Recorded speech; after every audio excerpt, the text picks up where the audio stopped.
Hi all, hope you all are doing well. Are you ready? Let's get back into our class. Few days before in the physics class, we were discussing the chapter 7 titled Electricity and Energy. All of you, please be ready with your textbook. Do you remember what all things we have studied in this chapter?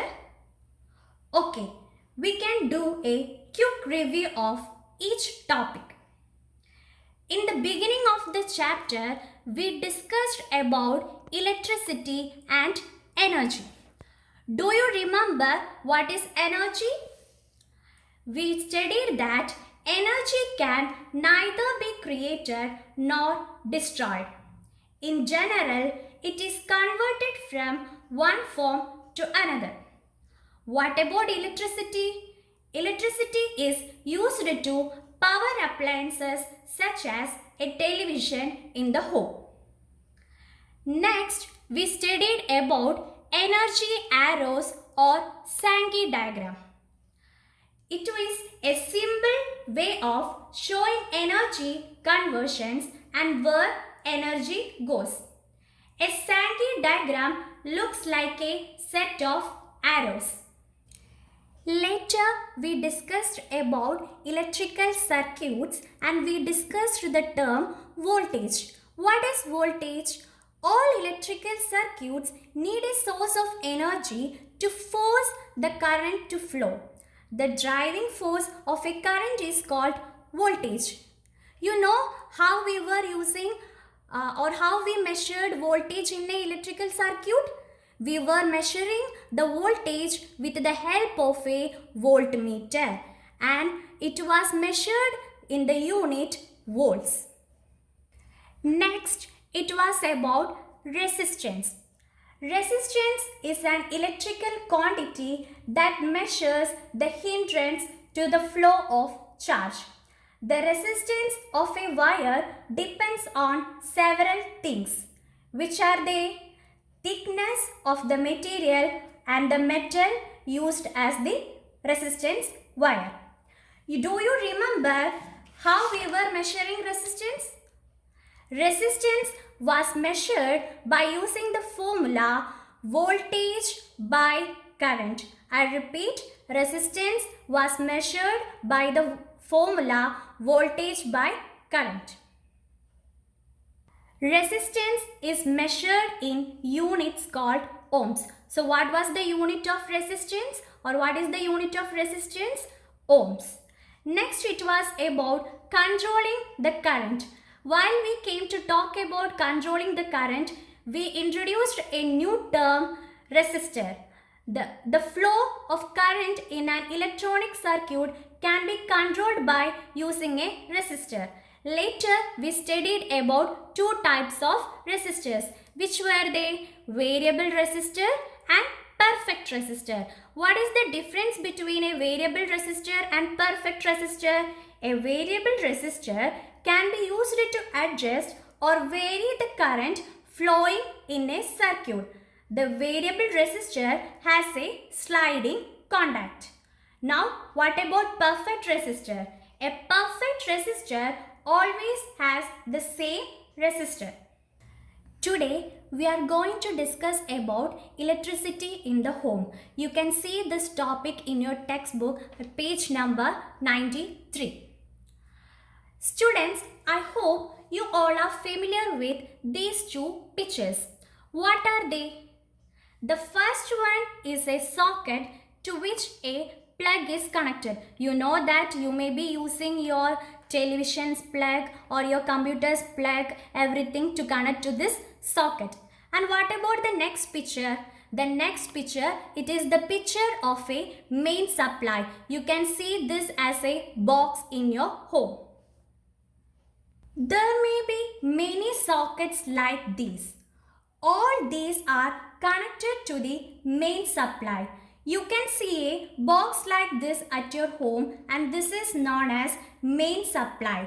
This will provide the electricity needed for each appliances that are connected to different sockets to work. Mains electricity is produced at power stations. You have already studied in your lower classes about different types of power stations. Which are they? We have studied about thermal power stations, hydroelectric power stations, nuclear power stations, tidal power stations, etc. Now we are going to discuss about how the electricity produced in these power stations are reaching our home or how it reaches in the mains supply. The power stations produce mains electricity at a greater voltage, and this current is passed through transmission lines, and through the transmission lines they will reach the substations. You know what is meant by substations? You will be familiar with the term electrical offices or electricity offices or electricity company, etc.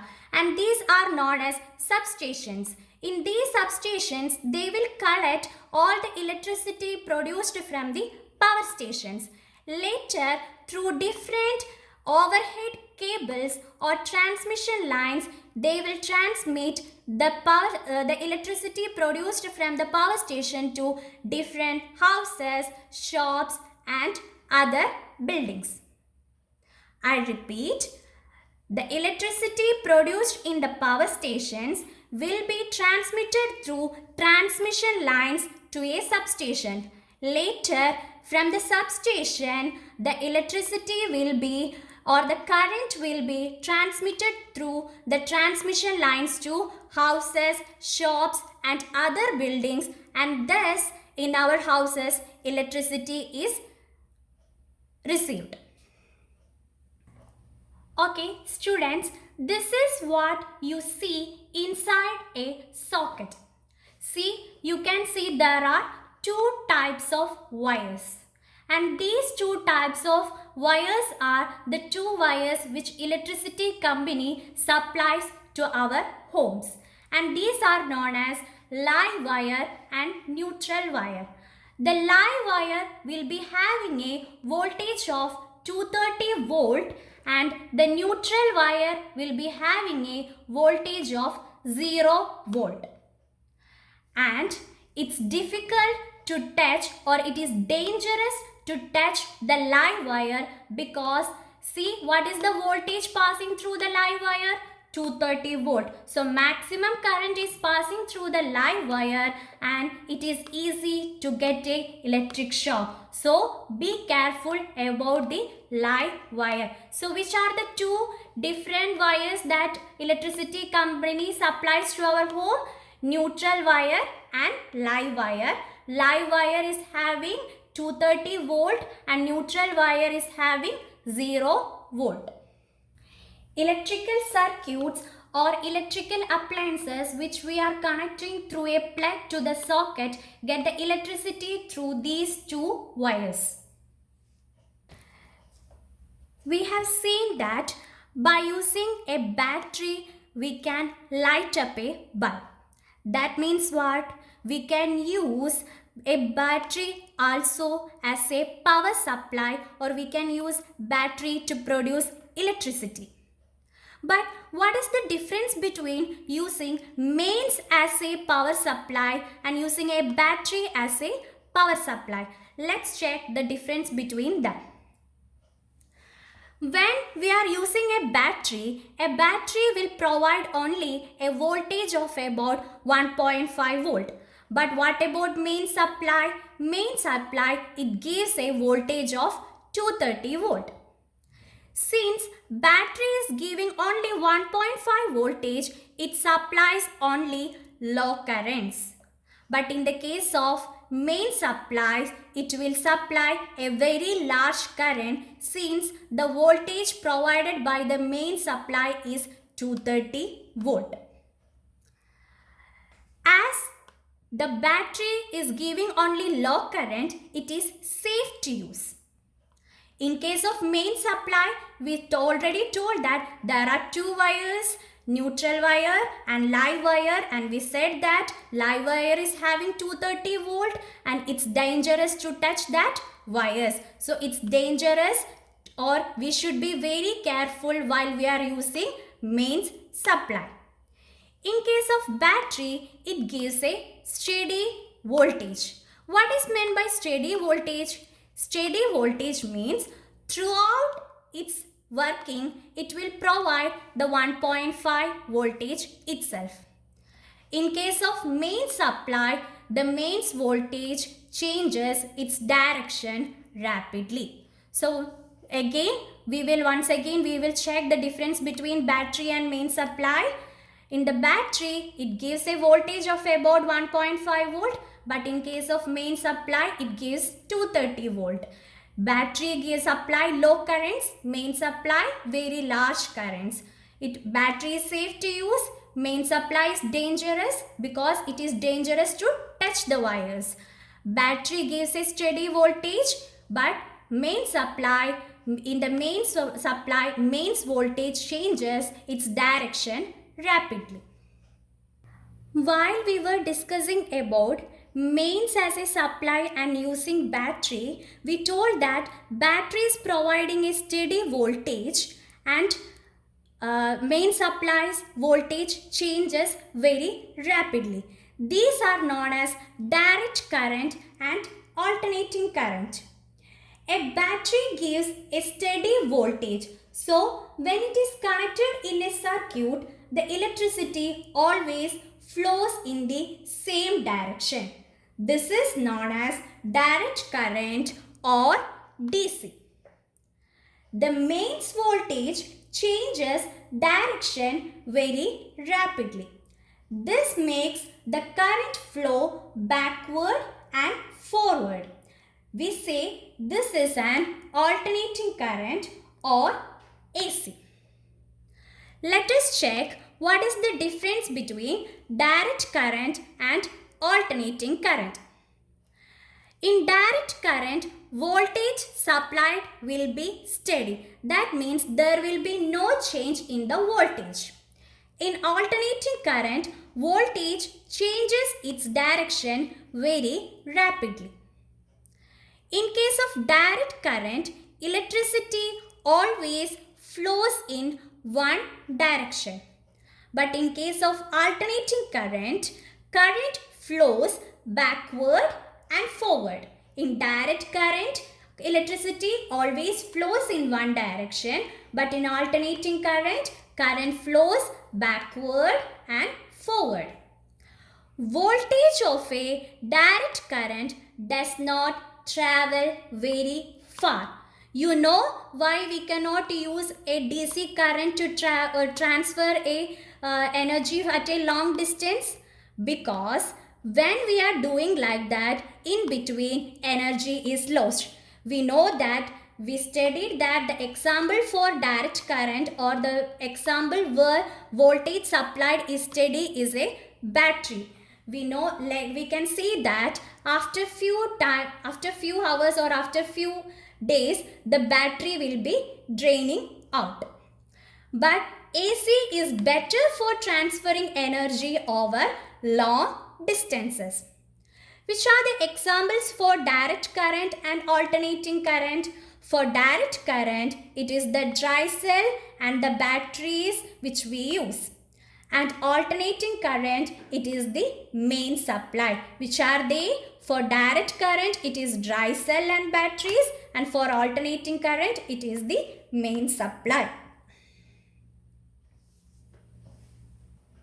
We can represent the difference between direct current and alternating current graphically also. And there are two methods to represent them. One is voltage time graph and the other is current time graph.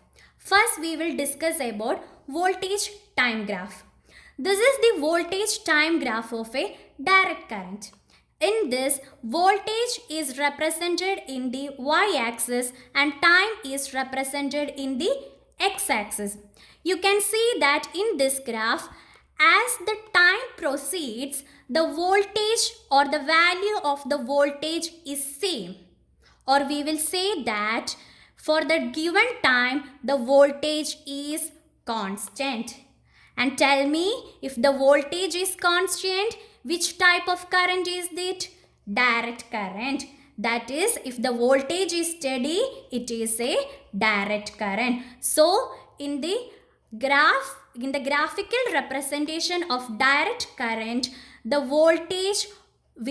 line of voltage will be always parallel to the x-axis, showing the constant voltage. Coming to the alternating current, again voltage is taken in the y-axis and time is taken in the x-axis.